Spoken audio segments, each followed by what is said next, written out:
What's up, YouTube? Welcome back to the channel, and today you're talking sports with MG Nas, and today we got Patrick Surtain II's draft analysis. So before we get into today's video, make sure you guys hit that like button if you enjoyed today's content, subscribe to the channel if you are new, and hit that post notification bell so you don't miss any videos. Also, if you have an opinion on today's topic, make sure you guys leave a comment down below because I do rate all the comments.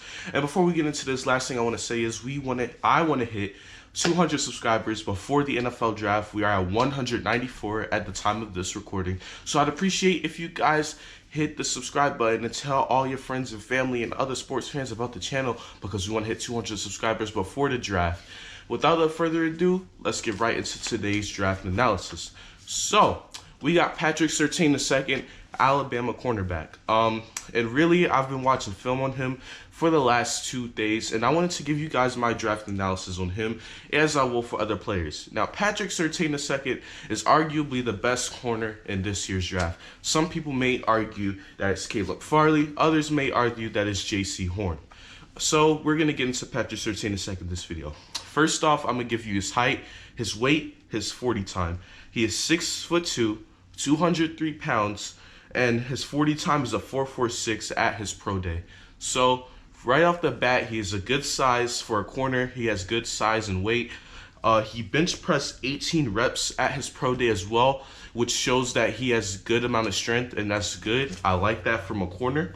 So he was also this year's SEC Defensive Player of the Year, so you love that as well. So everything you want to know about his basic height, weight, 40 time, and bench press, it looks good. It looks good. Now, people were saying that he's a slow corner, and I think people just assumed that because he was a 6'2" corner, and usually if you're 6 foot and above as a corner, you're viewed as a slower corner. Well, when I watch film on him, that's actually not the case. Now, I do think he will struggle against faster receivers, and maybe he didn't look slow on film because he was facing a lot of big receivers in the SEC. But as far as, looking at his film, he didn't look as slow as people said he was. And I think that's impressive. The fact that people were knocking him for his speed and he ran a 4.46. Honestly, a 4.46 is pretty good if you ask me for a 6'2" corner. So when I look at his film, I see that his speed is faster than expected, but he is not the fastest player on the field. And on the defensive side of the ball, he's nowhere near the fastest player on the field because he will struggle against those, slot speedy receivers. He will struggle against guys like Scotty Miller. He will struggle against, those shifty, fast receivers, kind of like a Nelson Aguilar. I won't be surprised if he struggles against guys like that because, like I said, he's not slow like people say he is, but he's not the fastest guy on the field either, if you get what I'm saying. He has a pretty decent speed for his size, but he will struggle against, those, shifty, fast, quick route running receivers in the slot mainly. I think that's where he struggles the most. But some great things about him, his tackling is great. He does not miss tackles in the open field, and that is one of the biggest problems in today's NFL, is that a lot of yards come after the catch because a lot of corners are missing tackles in the open field, and that is not Patrick Surtain. This man is a physical corner who loves to tackle receivers as soon as they catch the ball. As soon as they catch the ball, you're getting hit by number 2, and that is Patrick Surtain II. Now, as far as his lockdown ability, he is a great lockdown corner.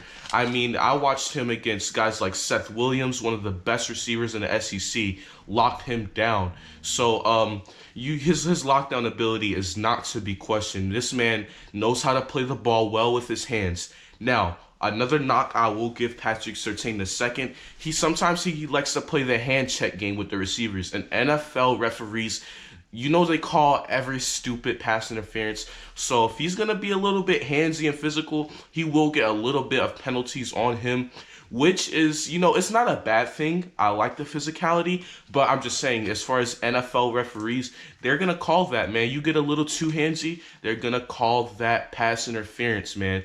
But that's not, like I said, it's not really a bad thing. That's just something he'll have to work on, knowing when to be aggressive and when not to be aggressive. Because in today's NFL, you got to play the game, but you also got to play not to get penalties called on you, because we all know how these referees can get in the NFL.